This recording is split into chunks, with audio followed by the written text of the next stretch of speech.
नमो अरहंताणम नमो अरहंताणम नमो अरहंताणम। महावीर ने कहा ये समाधि है, ध्यान है, कोई मतभेद नहीं। एक सेंध लगाने में जो एकाग्रता होती है, एक चिड़िया को मारने में जो एकाग्रता होती है, ये ध्यान है।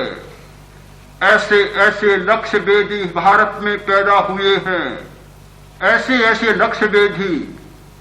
एक धनुर्धर आया और बोला कि मैं ऐसा लक्ष्य वेद सकता हूं, एक बाण चलाऊं और उसकी सीध में वृक्ष के 100 पत्ते हैं तो 100 पत्ते ही बिन जाए।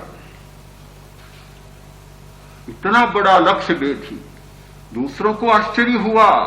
एक व्यक्ति बोला, कोई आश्चर्य की बात नहीं, तुम मेरे गुरु को नहीं जानते, और अगर मेरे गुरु को जान लो तो तुम्हारी बात बहुत छोटी पड़ जाएगी। उसने कहा, इससे भी ज्यादा कोई लक्ष्य वेदी है, चलो तुम्हारे गुरु के पास। गुरु के पास ले गया, अपनी बात बताई। शिष्य ने प्रार्थना की, गुरुदेव थोड़ा सा दिखाई इनको भी लक्ष्य वेद कैसा होता है। शिष्य की बात मानी। गुरु उनको साथ लेकर और एक पहाड़ की चोटी पर चला गया। ऐसे शिलाखंड पर खड़ा हुआ जहां नीचे भयंकर गड्ढ और दरारें, अगर आदमी गिर जाए तो फिर पता ही नहीं कोई था या नहीं था। इतनी भयंकर शिला के खंड पर खड़ा हो गया गुरु, और आंखें ऊपर उठाई। सब लोग देख रहे हैं।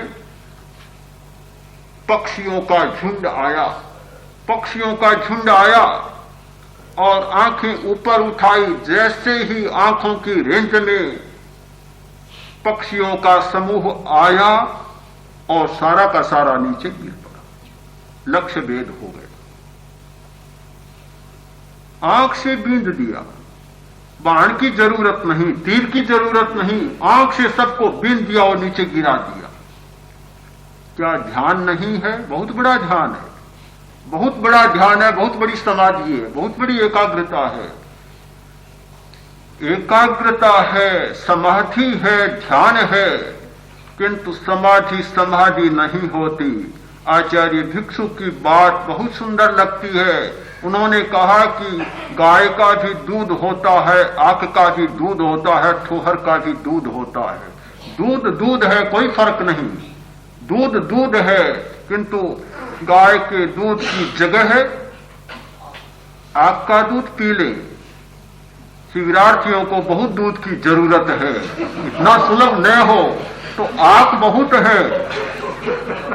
हाँ, जल्दी मिल जाएगा, शाम को प्रतीक्षा नहीं करनी पड़ेगी कि गाय आई या नहीं आई। आसपास में आग की कोई कमी नहीं है। आदमी जाता है, आग का दूध लेकर आता है, कैसा लगेगा आपको? समाधि समाधि है, ध्यान ध्यान है। आग का दूध है और गाय का दूध गाय का दूध है। हम ये भी मान लें कि मनुष्य ने कभी आग का दूध पिया होगा, इसलिए दूध की खोज की होगी।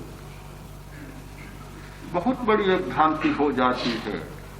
साधारण आदमी यही समझ लेता है कि संभोग समाधि का साधन है, यानी संभोग में जाने से समाधि उपलब्ध हो जाती है। फिर क्यों ध्यान की साधना करें, क्यों शिविर में आए, क्यों इतना श्रम करें, क्यों मन को इतना केंद्रित करने का उपक्रम करें। अपने आप जो घटना घटित होती है उसके लिए इतना जंजाल बिछाने की जरूरत नहीं है। आप भ्रांति में न जाए। ध्यान के नाम से और समाधि के नाम से, इस नाम से केवल न भ्रांत बने, नाम से भ्रांत न बने। शक्तिशाली बनाए, दूसरी ओर उस विद्युत की, तेजस की खपत को कम करें, खपत को कम करें। ऐसा न हो कि जैसे जैसे अनाज बढ़े, खाद्य बढ़े, और वैसे वैसे आबादी बढ़ती जाए, खपत भी बढ़ती जाए, तो लेखा पूरा का पूरा कुछ फर्क नहीं पड़ेगा। काम तब होगा कि इधर से उत्पादन बढ़ता है, उधर से आबादी घटती है, खपत घटती है, तो अनाज का भंडार बन सकता है। हमारी शक्ति का भंडार तब बनेगा इधर से हम संकल्प शक्ति के प्रयोग के द्वारा, प्राण संग्रह की प्रक्रिया के द्वारा, प्राण भरने के द्वारा शक्ति के भंडार को बढ़ाएं और उधर खपत कम करें, व्यय कम करें, खर्च कम करें, तो फिर हमारा शक्ति का भंडार बढ़ेगा, शक्ति का जागरण होगा, हमारा आभा मंडल शक्तिशाली बनेगा, हमारा भाव तंत्र शक्तिशाली बनेगा और हम अपने आसपास एक ऐसे कवच का निर्माण करने में समर्थ हो जाएंगे जो कवच सारे बाहरी आक्रमणों से, संक्रमणों से हमें बचाता रहेगा।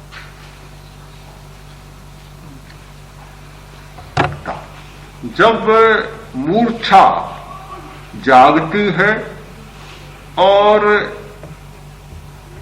वीर्य की ग्रंथियां सक्रिय होती हैं, तो आदमी उस स्थिति में जाता है।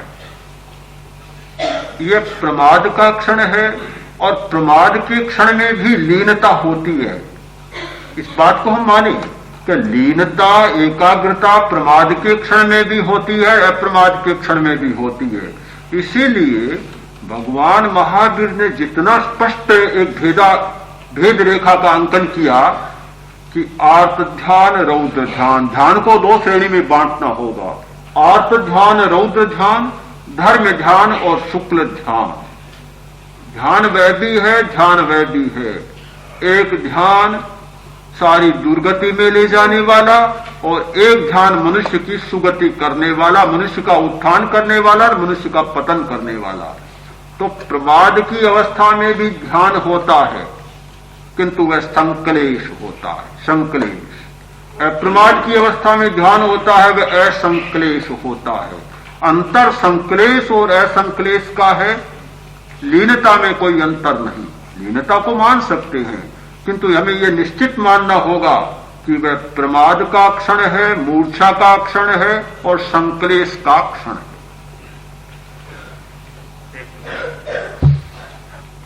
क्रोध आदि कसायों को शांत करने के लिए क्या आसन भी उपयोगी है?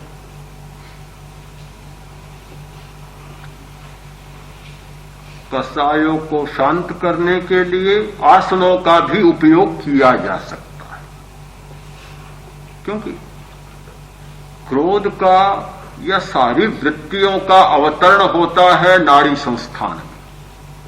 और यदि नाड़ी संस्थान को ठीक रखना हम जान जाते हैं तो इतना काम हो जाता है कि क्रोध का विपाक होगा, उदय होगा, किंतु नाड़ी संस्थान हमारे आदेशों को, निर्देशों को मानने लग गया तो उसका अवतरण नहीं होगा, उतरेगा नहीं, निष्क्रिय होकर ऐसे ही प्रदेशोदय में चला जाएगा, निष्क्रिय बन जाएगा। उपयोग तो है, ऐसी बात नहीं कि उपयोग नहीं।